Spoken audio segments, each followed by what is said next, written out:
Merhaba, bakalım aklındaki kişiyle barışacak mısın? Şu an sen bu videoya ne zaman denk geldiysen o an enerjilerinin geçerli olduğunu bilmeni isterim.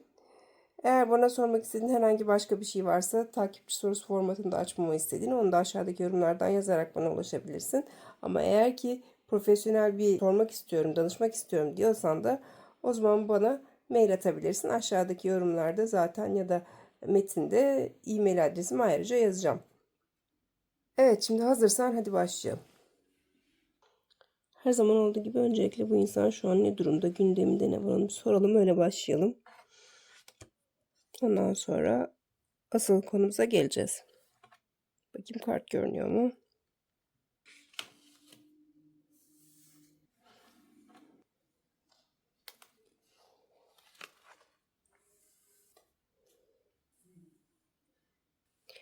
Büyük bir kayıp duygusu yaşıyor. Bir üzüntü durumu evet söz konusu. Bu muhtemelen seninle de ilgili. Çünkü birçok şeyi elimden kaçırdım, bir şeyler berbat oldu duygusu yaşıyor. Ve aslında çok mutlu olduğu bir şeyler elinin altından kaçmış gibi görünüyor. Yani değnek altılısı terste çıktı, kupa beşlisi var. Ve bir zaman kaybı ya da emek kaybı yaşadığını düşünüyor bu insan. Bir şeyleri kaybettiğini düşünüyor ve önemli bir fırsat olduğunu, önemli bir fırsatı kaçırdığını düşünüyor. Peki şu an karşında olsa bu insan sana ne söylerdi?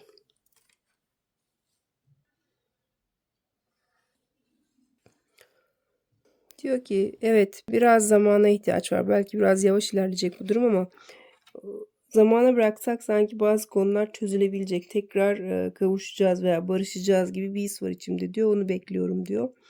Açıkçası bu tabii onun böyle ümidi diyeyim. Ve senden şu an bir şey yapmanı bekliyorum, onu da soracağım ama böyle bir ümidi var. Epey zaman geçmesi gerektiğini düşünüyor. Neden olduğunu da bilmiyorum. Aslında neden öyle düşünüyorunu bir soralım bakalım. Neden bu kadar çok zaman geçmesi gerektiğini düşünüyor?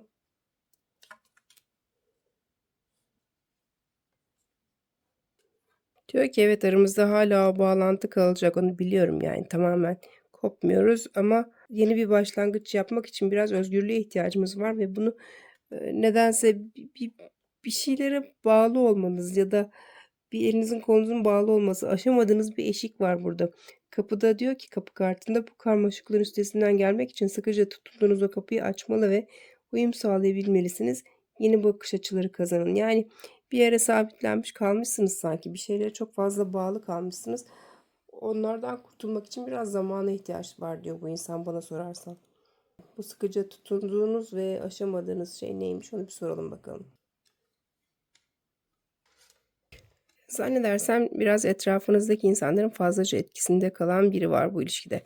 Ve bundan kurtulmak gerekiyor. Yani belki taraflardan birini diğerine uygun görmeyen bazı insanlar ortalığı karıştırıyor. En azından kafa karıştırıyor olma ihtimali çok yüksek. Aslında siz bunları belki de aşabilecek durumdasınız ama bu insanlar yüzünden bir türlü adım atamayıp çözemiyorsunuz gibi görünüyor. Muhtemeldir ki aslında bu kafa karışıklığını yaşayan da sensin. Çünkü zaten diğer insan biz bunu aşabiliriz ama biraz zamana ihtiyacımız var diyor. Anladığım kadarıyla senin kafan birazcık e, bulanmış durumda bu insanlar yüzünden, etrafındaki insanların etkisinde kalarak. Peki gerçekten uygun musunuz? Bir önce onu soralım da. Belki işte uygun değilsiniz yani. Onu bir öğrenelim, ona göre sorular devam etsin.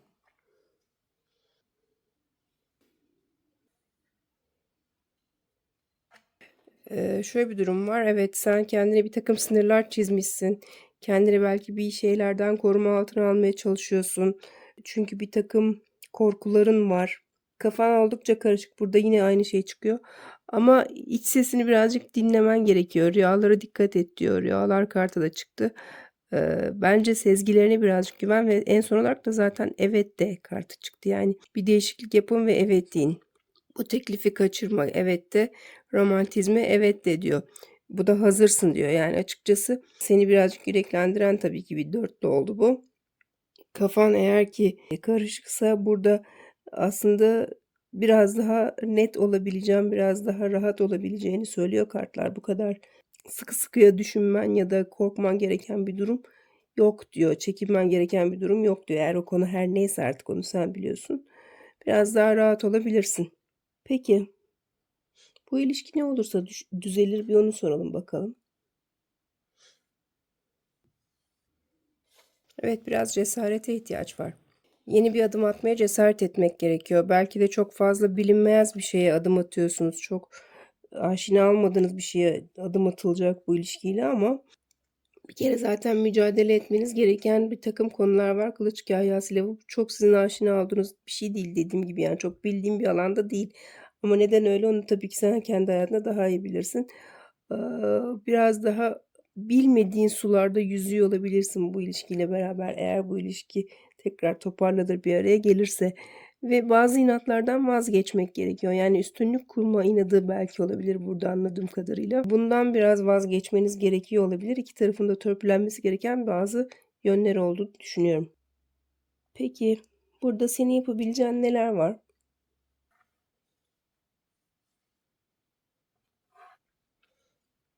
Evet, çok fazla hareketsizsin. Yani çok böyle bir şey yapmıyor ya da harekete geçmiyor. Biraz donuk bir halin olabilir. Bu ilişkiyi kurtarmak için çok fazla bir şey belki yapmamış olabilirsin. Ya da bilmiyorum, bunu yapmakla ilgili bir seni tutan bir şeyler var. Yani bilmiyorum ama belki daha fazlasını yapmalısın. Hiçbir çaba sarf etmiyorsan da diyorsan ki yo, ben çaba sarf ediyorum, bir şeyler yapmaya çalışıyorum.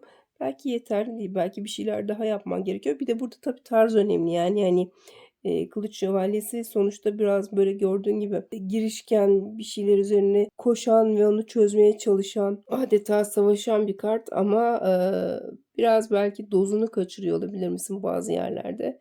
Ona bakmak lazım. Yaptığın şeylerin iyi niyetli olduğuna eminim fakat bazen yanlış anlaşılma ihtimali de olabilir. Oraya dikkat et ya da belki dediğim gibi hani her şey bir dozdur ya, sonuçta yaptığın şeyin dozu belki de yanlış etki ediyordur. Oraya bir bakman lazım gibi geldi bana. Ayrıca yapman gereken şeylerden biri de biraz daha sanki iyimser olmalısın ya. Biraz böyle hayatın tadını almıyorsun ya da bilmiyorum, çok karamsar olduğunu düşünüyorum bu sıralar. Biraz daha böyle pozitif bakabilsen bazı şeylere, belki daha ya da bu işin olabileceğine inansan daha kolay çözülecek. En azından bu barışmanın olabileceğine inanman gerekiyor. Sen içten içe bir tarafında evet istiyor olabilirsin ama çok da olacağına inanmıyor gibisin bana sorarsan. Bunun olabilitesine inanırsan sanki daha kolay işler ilerleyecekmiş gibi duruyor. Peki bu insanın senden şu an bir beklentisi var mı? Onu soralım. Evet, dediğim gibi görüntü niye bulanıklaşmış? Diyor ki yani bunun olabileceğine inanmanı istiyorum. Bir kere sen öncelikle buna güvensen zaten olaylar çözülecek diyor. Ve şimdiye kadar yaşadığımız bazı şeyleri artık ders olarak alıp belki ona göre adımları atmalıyız diyor. Korkularının olduğunu farkında ama bir şeylerin olmasına engel olmamalı gibi bir sorusu var. Aslında bana sorarsan çoktan barışmaya hazırsınız da biraz sanki sen mi acaba bir şekilde buna engel oluyorsun? Bir tekrar düşün diyeceğim. Yani çünkü sürekli böyle bir uyarı çıkıyor. Karşı taraftan çok seninle ilgiliymiş gibi sanki bu durum. Ki yine de soralım. Bu insan bu durumu düzeltmek için yakın zamanda herhangi bir adım atar mı? Bir şeylerin tamamen değişeceğine inansa, güvense, yani sıfırdan bir başlangıç yapılabileceğine inansa evet atar ama şu an bunu yapmak sanki ona gereksiz bir çaba olacakmış gibi, bir yük yaratacakmış gibi hissediyor ve bir öyle çekincesi var ve sanki biraz inat etmiş. Yani hep burada ben vereceğim, ben bir şeyler toparlamaya çalışıyorum. Niye ondan bir şey görmüyorum gibi bir aslında kırılmış bir tarafı da var, bunu da söyleyeyim. Karşındaki insan birazcık duygusal. Onu da söyleyebilirim. Yani daha olaylara duygu tarafından bakıyor. Ama burada eğer ki sen de düşün, çok fazla karşı taraf sürekli hareket ediyorsa, bir şeyler yapmaya çalışıyorsa bunu da tekrar gözden geçir diyeceğim. Peki onu soralım madem. Burada en çok çabayı sarf eden kişi kim? Onu bir soralım bakalım, ne diyecek kartlar. Gerçekten haklı mı yani? Bakayım senin buradaki durumun ne diye sorarsak. Evet. Ya işte bak. Senin kararsız olduğun bir takım yerler var. Duygusal anlamda net olamadığın, belki bir takım korkuların olduğu durumlar var. Geçmişinden atlatamadığın, kopamadığın bazı durumlar var. Ya geçmişle ilgili ya da aileyle ilgili bazı şeyler niyeyse sende çok kafanda büyümüş ve aslında bir takıntı haline gelmiş olabilir. Onları aşamadığın için bir şekilde adım atamıyorsun. Sanki sende bir böyle travmatik bir şey yaşanmış olabilir. Onu söyleyeyim. Yani ay kartı burada daha böyle iç dünyasını gösterir insanın. Orada böyle duygusal anlamda çok karanlık tarafta kalmış bir takım duygular var. Belki korkular var. Savaş arabası zaten net değil. Ne tarafa gideceğini çok çözemiyor. Ve geride bırakamadığın bazı konular var kupa altılısıyla. Ne olsa adım atarsın, bir onu soralım bakalım. Ya da önüne nasıl bir fırsat çıksa ne yapmalısın onu soralım bakalım. Yeni bir şafak kartı zaten. Geldi, kendini gösterdi. İlkbahar. O hem de bu sıralar bence. Şöyle, kendinle ilgili bir takım şeyleri çözmen lazım. Kafandaki o karmaşayı çözmen lazım. Bir sürü seçenek arasında kalmışsın belki de. O seçenekleri ya da o birden fazla konuyu, her neyse artık o ilgilendiğin, onları birazcık temizlemen, aklından çıkarman ve kendini geliştirmen. Bu arada birazcık daha net durman gerekiyor. İlkbahar kartını hani ilkbahar mevsimi gibi algıladım ama tabii ki şu an hangi mevsimde dinliyorsun onu da bilemiyorum. Dolayısıyla belki yeni bir başlangıca ihtiyacım var ya da birazcık daha olumlu olmaya ihtiyacım var. Az önce de söylemiştim. Biraz daha böyle hayatı pozitif taraftan, daha böyle neşeli taraftan görsen belki daha kolay çözülecek. Ve yeni bir şafak, yeni bir başlangıç, önünde yeni bir hayat, yeni bir dünya, neyse artık bunun olabileceğine inanman gerekiyor. Önündeki bu yeni şafağı görmen gerekiyor. Bunu gördüğün an adım atacaksın gibi de. Aslında şöyle söyleyeyim, evet bunlar önünde, hani ne yapar ne olursa adım atarsın dedim ama şu an hissettiğim şey bunlar zaten hala hazırda var. Tek yapman gereken şey, evet, bazı şeylerden kurtulmak, belki bazı şeyleri daha basitleştirmek, daha olgun bakabilmek olaylara. Ondan sonra sen daha rahat edeceksin ve daha rahat adım atacaksın gibi. Peki sen bir adım atarsan bu insandan nasıl bir tepki gelecek, onu da soralım bakalım. Evet, kesinlikle olumlu bakıyor. Yani hani senden ufacık bir ışık görse zaten hareket edecek demiştim. Öyle hatırlıyorum. Senin böyle bir harekete geçmen veya bir şeyleri kabul etmen, adım atman durumunda bu insan her şeyi yapmaya hazır. Her türlü adımı atmaya, barışmaya hazır görünüyor. Dolayısıyla bence bu iş sende bitiyor. Evet, barışmanız çok muhtemel ama konu sende bağlanıyor gibi.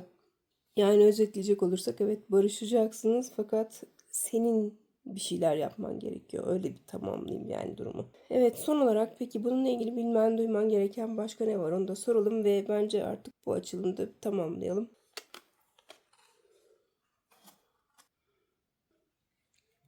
Evet, gizli lütuflar kartı çıktı. Buradaki resimlerden de anlayacağın üzere bence hayatında sahip olduğun şeylere birazcık odaklanmalısın. Yani kötümser taraftan bakmak değil. Burada biraz sahip olduklarını da bilmek, görmek ve bunların farkında olmakla ilgili bir kart bu. Bence ya beklentilerini biraz daha gözden geçirirsen yardımcı olacaktır diye düşünüyorum ama tabii bence sen buradan alman gereken cümleyi almışsındır diye düşünüyorum. Evet, bu videonun da sonuna geldik diye düşünüyorum. Eğer beğendiysen beğen butonuna dokunursan çok sevinirim. Takip alırsan tabii ki o da çok süper olur. Kendine çok iyi bak, sevgiler.